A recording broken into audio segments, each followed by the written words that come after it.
Ang Kabataan Express ay hatid sa inyo ng UNICEF.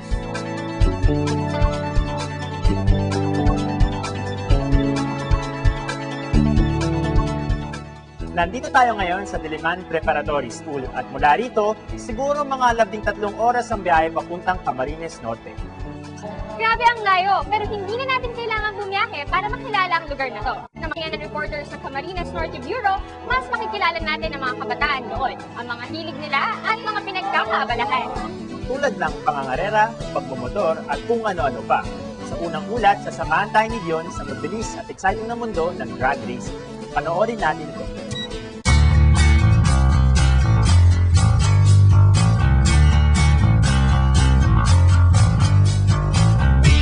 Simula nang tumaas ang presyo ng gasolina at nagsulputan ang mga motorsiklong mabibili sa mababang presyo, unti-unting dumami ang mga motorsiklo sa kalsada.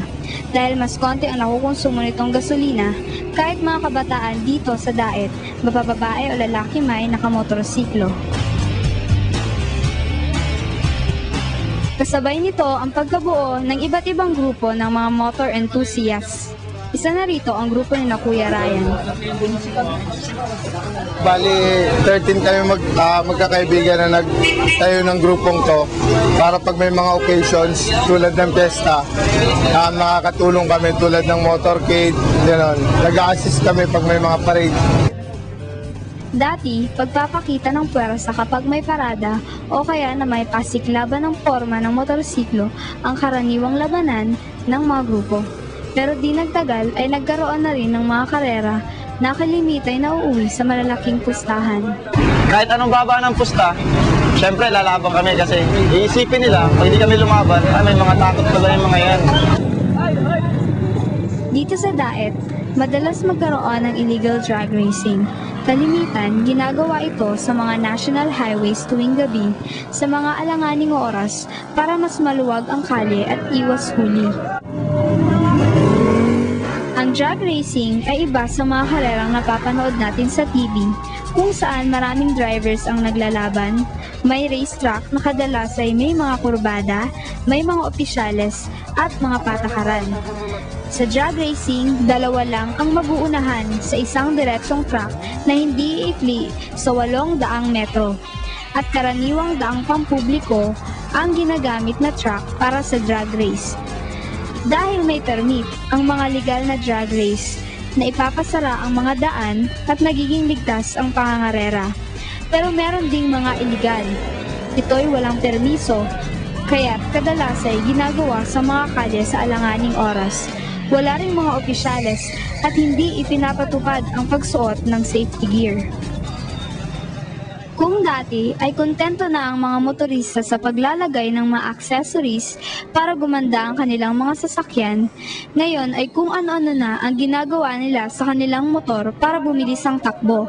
Kadalasan daw ay umaabot ng 100,000 piso ang nagagastos nila rito. Bali sa laro, hindi nawawala dyan yung dalawang category lang naman modified, super modified, or open category.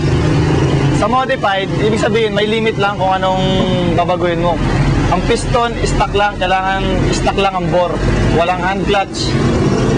Sa open category naman, may limit, walang limit dyan. Bahala ka kung anong gusto mong galawin sa makina mo, paano mo mapapalakas yan. Halos lahat kasi dyan ng pyesa, mapapalitan mo na. Kahit na may kamahalan ng malulong rito, marami sa mga karerista ay kabataan, tulad na lang ni Nawaki at Arvin. Kasi nung 10 years old pa lang ako, tinuruan ako ng papa ko magmotor. Yun, medyo nagustuhan ko. Kaya, pinagpatuloy ko. Nung grade 4 kasi ako, binilad ako ng mami ko ng motor. Tapos, hindi talaga marunong magmotor. Tinuruan ako ng mga pinsan ko paano magmotor. Yun, natuturo kahit pa paano. Pag medyo matanda ka na, hindi mabigat ka na niyan, syempre, pag nagsakay ka motor, hindi na siya ganong kabilis. Kasi mabigat ka, di katulad ng payat, magaan, saka mas siguradong mabilis kang makakano kasi boylo ka at maliit lang katawan mo. Dahil sa sinabing ito ni Waki, inobserbahan ko ang mga nangangarera. Karamihan nga sa kanila ay payat at maliliit. Kung sa ibang sports ay kailangan ng malaking pangangatawan, sa motor racing ay baligtad. Kailangan iwasan naman masyadong maraming pagkain para magaan. Nalaman naming meron din naman palang mga legal na drag racing na ginagawa sa iba't ibang lugar ng Pilipinas. Si Lloyd nga na mas kilala sa tawag na bangin, marami nang napuntahan at marami na ring napanalunan. Magkano po ang maximum or minimum po na nakukuha yung pera dito sa drag racing? Nakikita niyo? Hindi pa kay pera eh. Minsan pinaka 10, gano'n. 10 pataas. 10,000. Oo. Si Boy naman na taga Laguna, may manager pa. Magkano naman po yung nakukuha niyo dito sa pag-drag? Depende kung magkano yung cash price kasi cash price ko. Ganun ang benefits Mga minimum po. Mga 5,000. Ayon kay Kuya Ryan, mas magandang araw na sa legal na drag races na lang sumali. Kasi unang-una, hindi kami naglalaro at nagpapalaro ng walang protective gear katulad ng helmet para safe. Paano kung may accidental rider? Ano mangyayari?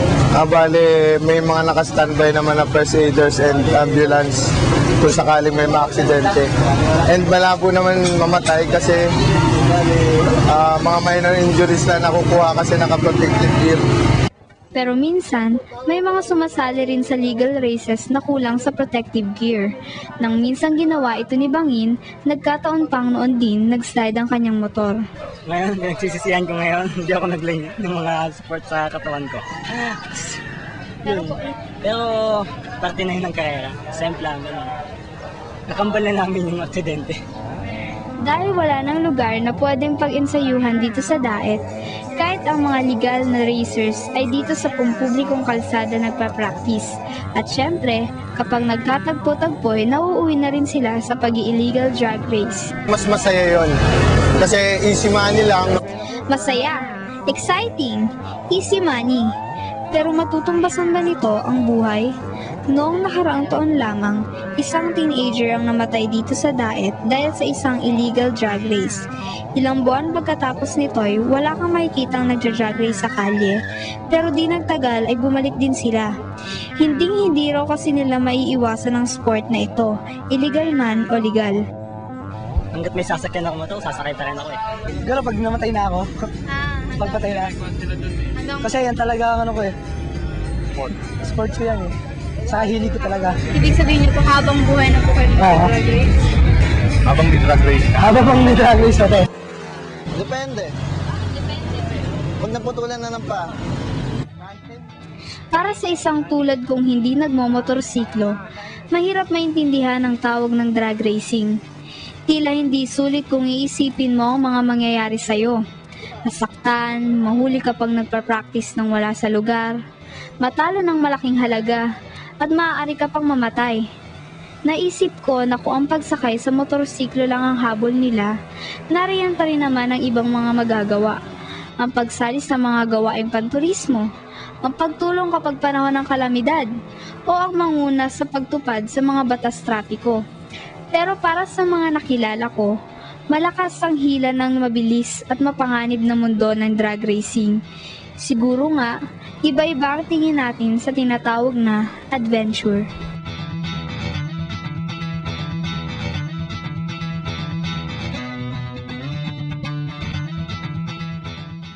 Ang Kabataan Express ay hatid sa inyo ng UNICEF.